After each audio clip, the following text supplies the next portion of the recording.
Hi, I'm Patti LuPone. It's a day off from Gypsy, and I'm here to answer your questions.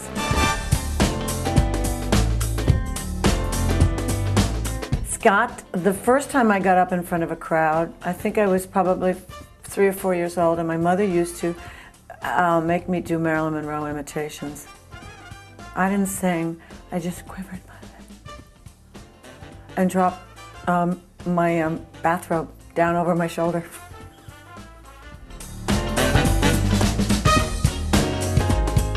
Kenny, Kenny, I've always wanted to be on the stage. I knew at 4 years old. But the only other thing I would do, since I don't have any hobbies, the only other thing I would have done with my life is travel the world, because I am a great traveler.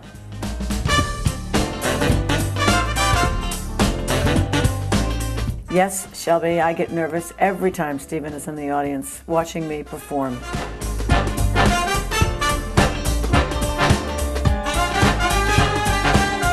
Nathan, I still have the choker, the earrings, and the bracelet.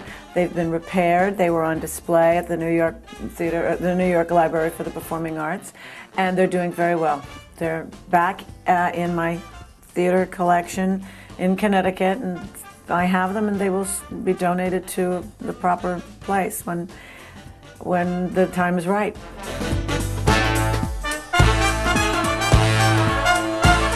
Maggie, I don't audition anymore.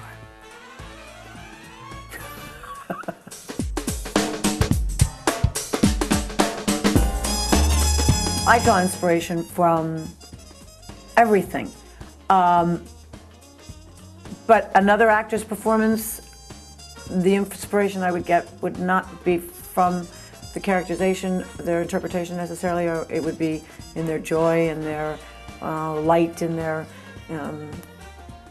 command of the stage.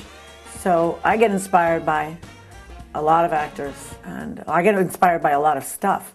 I've never seen a Rose except for Kathy Sheldon, who I played opposite in The Patio Players when I was 13, and the movie.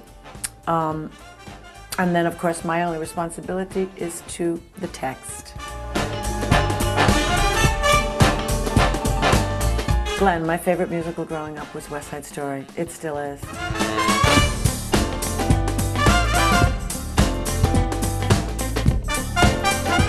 Harry, does your daughter have any talent? That's where you got to start. If your daughter doesn't have any talent, leave her alone. If she has talent, you don't have to do a thing except send her to the proper teachers.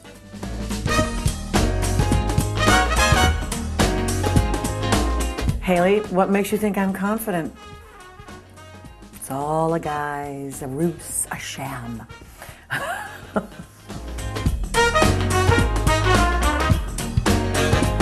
Kathleen, I think, I don't remember, somebody help me out here. It was either Camelot or My Fair Lady. I think My Fair Lady was first. Was My Fair Lady?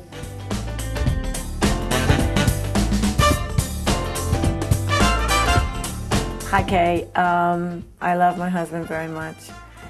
Hopefully I will be, oh, is it this year? My God, December 12th. I'll be on stage. If it's a weekday, if it's a work day, I'll be on stage. If not, I don't know what we're going to do, but we'll be together.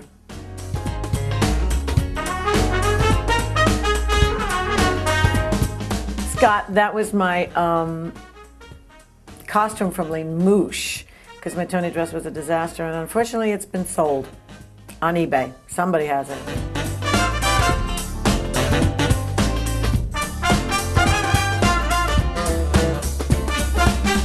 Oh, Tony, I certainly do. I was just talking about it last night because I went down and saw Roadshow at the Newman, and that's where I saw the last preview of A Chorus Line with Kevin Kline, my then boyfriend, and we got in at the last minute. We were out on the road with the acting company, and we got in at the very last minute, and there were no seats available, and so we sat on the steps, house right, halfway down, and I remember when the lights went out, the electricity in that audience was palpable. Then, of course, the lights came up, and the rest is history.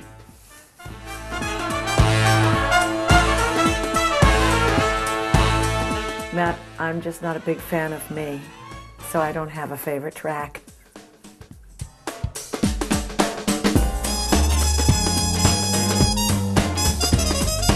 The strangest thing well, nothing's ever strange on stage. It's, you know, wonderful things. When accidents happen, they're fun. And I remember in Anything Goes, in the Below Gabriel dress, where the front was just held together by strands of bugle beads.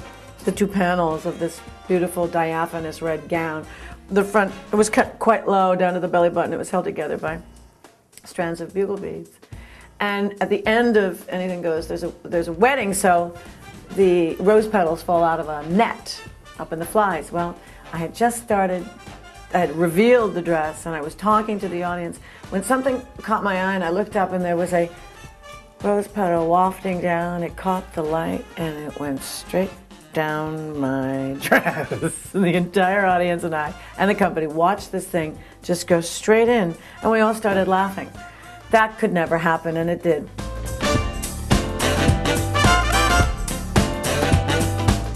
Who knows?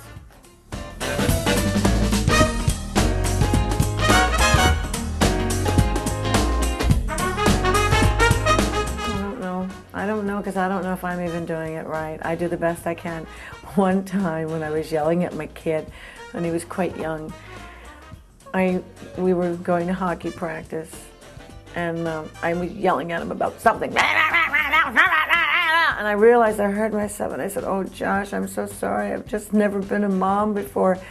And he said, "Mom, I've never been a kid before." So, I don't know, I guess just admit your mistakes and to be as honest as you can. Truly, that's the most important. In every respect, they are smarter than we are, and that has to be acknowledged. You can't lie about it. You can't lie about anything they already know. Mandy, Boyd, Laura, it's just a host of other actors. Richard Easton. I'd love to work with Martha Plimpton. I'd love to work with Jonathan Pryce again. I'd love to work with Alan Rickman. I would love to work with Harriet Walter. I'd love to work with Zoe Caldwell, Vanessa Redgrave. I'd love to work with Cherry Jones. I'd love to work with Stockard Channing. John Lithgow. I'd like to work with, you know, and it's not going to happen. So, but, you know, all the good actors I'd love to work with. Oh, I don't think I sign strange things, Dennis. If they're strange, I walk away.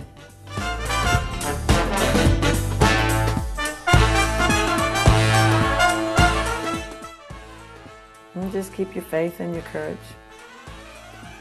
And that it'll all work out. Everything is as it should be. The universe is unfolding. Yes, I don't do anything during the day. All I do is prepare for the show. I work out, I vocalize, I get to the theater. My dressing room is very, very neat.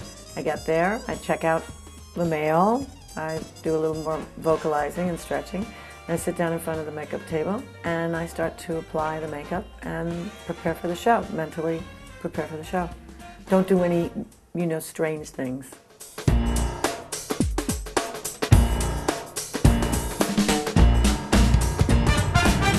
No, I didn't have Pounding the Pavement career because my agents never called. That's what I had. They just never called. I was very lucky. I graduated from the Juilliard School and then went on the road for 4 years with the same actors in our last year's productions, and then we rehearsrsed and played 4 years of classical theater. When I left the acting company, I hooked up with David Mamet. I went straight into plays for David. Right when I was supposed to do a play with David, I landed Evita, and it was after Evita that I actually struggled. David was right there, and I did 2 plays by David. But the stigma of that particular musical and that particular character took its toll, and there was not any work. And I kept calling my agent going, how come I'm not working? And the agents didn't have any answers or didn't do anything. So I didn't pound the pavement. I sat in my apartment and waited.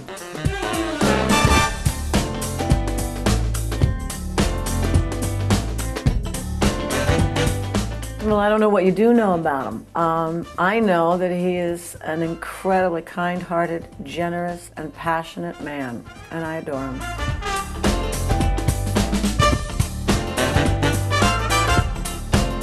It is not daunting. It is so exciting, and it's unbelievable. Unbelievable.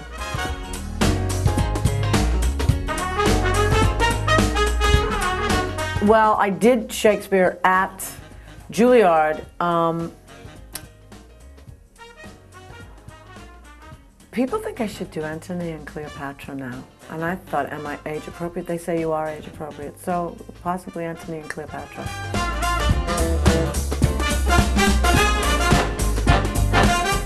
I read a piece that Pam Gems wrote. I wish it, was more cohesive, but that would be a fun story. What a life she had.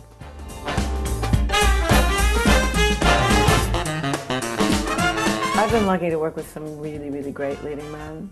And I've worked with some not great leading men, and just personality-wise, not that they were bad actors. Boyd has a generosity of spirit on stage and off. He has an incredible wisdom in his life and in the craft of acting, and he is still a student.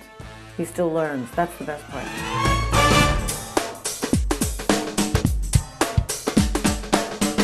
Stacey, I don't watch television. My husband, years ago, when we had only satellite, where we live in Connecticut, trained every channel on a sports channel, so I stopped watching TV.